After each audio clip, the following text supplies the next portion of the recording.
Hey, Trey Veston here on a beautiful Idaho spring day.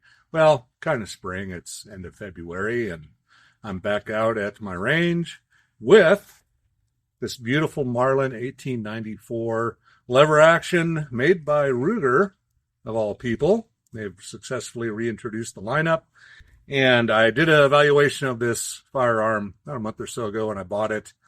I was not getting great accuracy, just using whatever random ammo I had left over from 30 years ago. So today, I'm going to try some of my hand loads, 180 grain XTPs. Well, I'm sorry.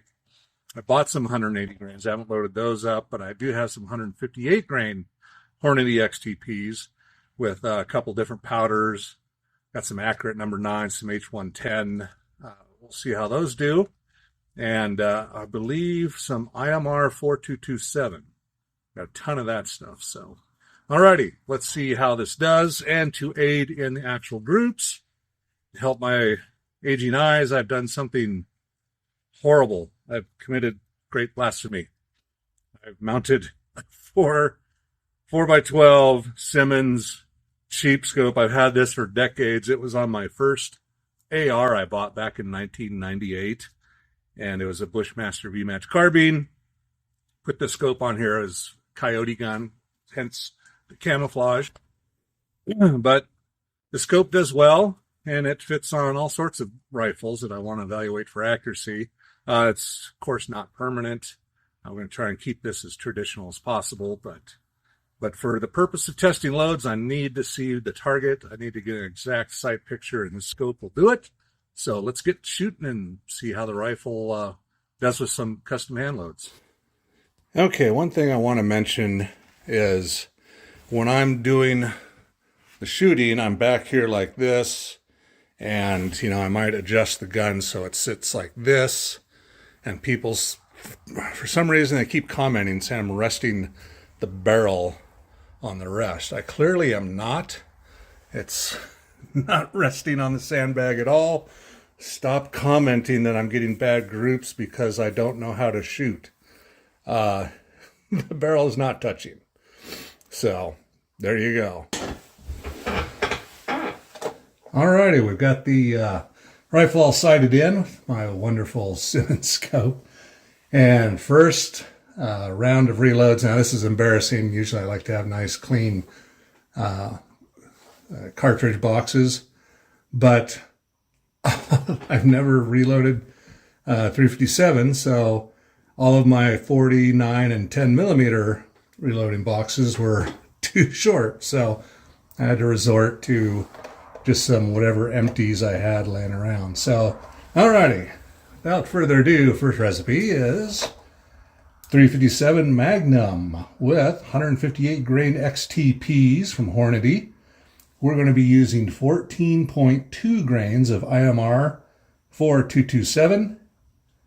Total loaded length is 1.590 inches, and I'm using Federal small pistol Magnum primers. Okay, and I got pretty heavy crimp.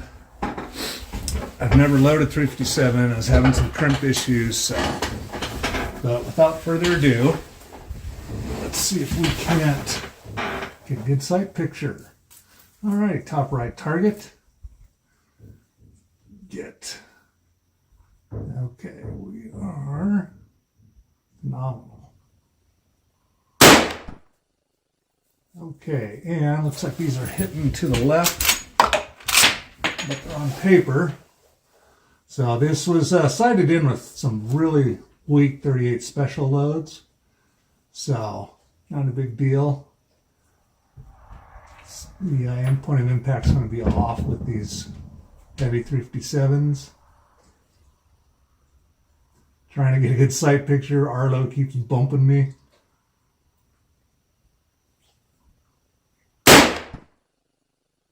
Okay. And I want to mention that the functioning has been flawless with this rifle and everything.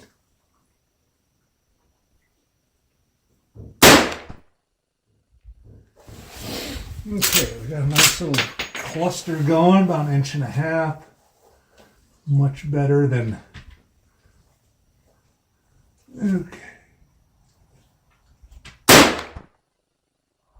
go. And last.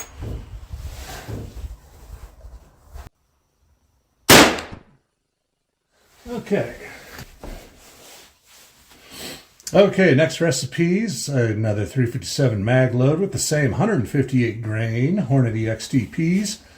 This time we're going to try 15.2 grains of H110, same 1.590 overall length, and the same Federal Magnum small pistol primers. Okay, first target was the top right.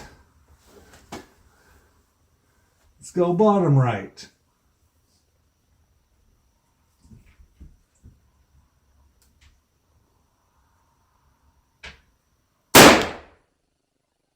Okay, looks like these print a little higher.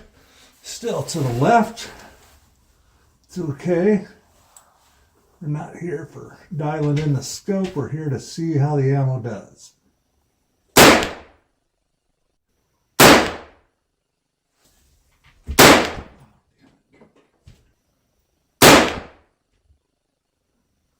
There we go. That's noticeably tighter.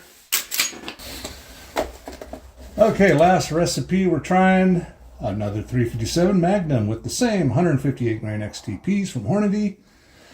This time we're using 11.2 grains of accurate number 9, same 1.590 inch overall length, and the Federal Magnum small pistol primers in Argo. Last group, buddy.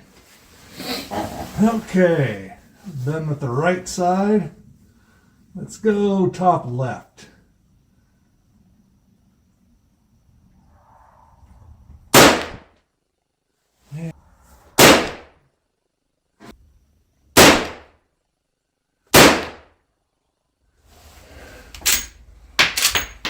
Okay, and last shot.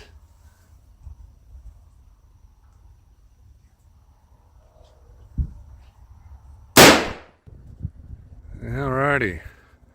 Not a bad day, 42 degrees, or 40 degrees, I believe, out here. Let's take a look at those targets. First target we shot was with the 4.227. Did not do bad. That's an 1.5 inch group. Then we shot the, we're shooting next, was it accurate? Oh, H110. H110 was the winner of the day with an inch group. 5 shot, 1 inch. So yeah, not bad. It might be just a scotch over an inch. I checked it with the tape measure, but it's a little blustery. And then the final group was with the accurate number 9, which was the least accurate at 1.75 inches. So, hey Arlo, you happy with that? He's trying to find mice digging underneath the target stand, so he's very concerned. So alrighty, let's try again. We'll adjust the scope over, and we'll shoot each load again, second time. Make sure everything's nice and consistent. Okay, now while I was shooting, I noticed that the trigger pull was quite different between shots, and I think that was really affecting accuracy. Some felt like a nice 4-pound pull, some felt like a 6.5-pound pull. So I did some testing with the old trigger gauge here in the field, and yeah, it's all over. First pull, right at 5.5. That's what I said in the first video, is that it seemed like it was a fairly consistent 5.5-pound pull. Well, that one is almost 6 pounds right there. 6 pounds of pull. That was quite a bit heavier.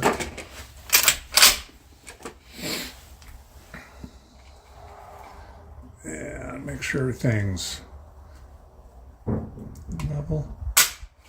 That one is another almost 6 pounds.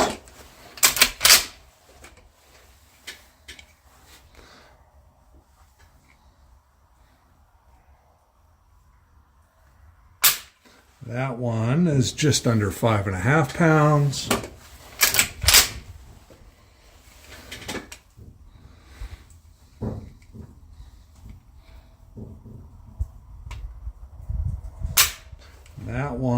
is almost 5 pounds, just about 5¼ pounds.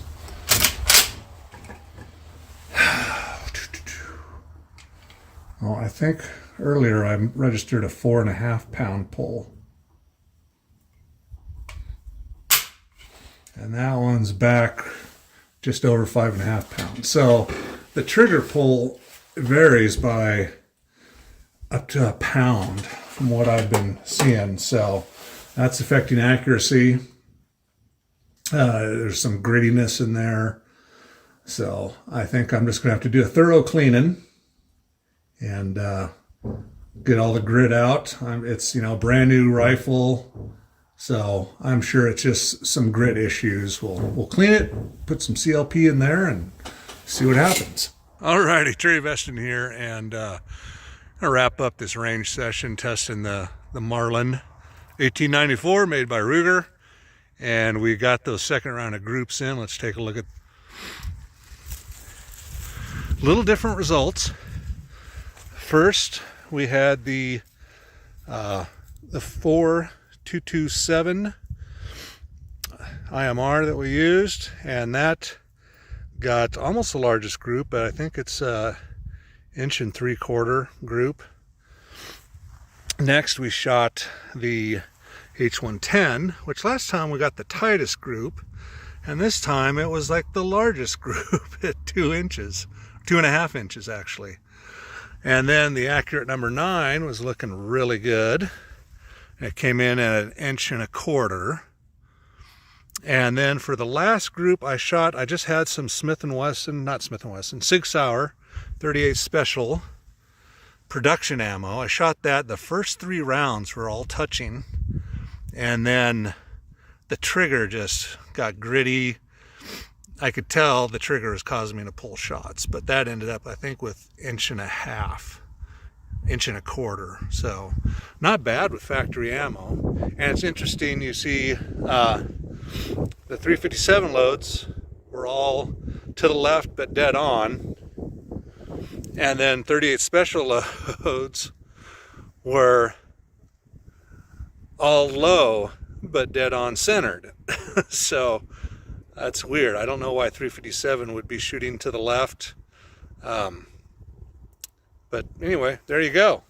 So the rifle, I know the last time I shot it, I commented, people commented that I think I was getting like 4 7/8 or 3-inch groups. It was not impressive.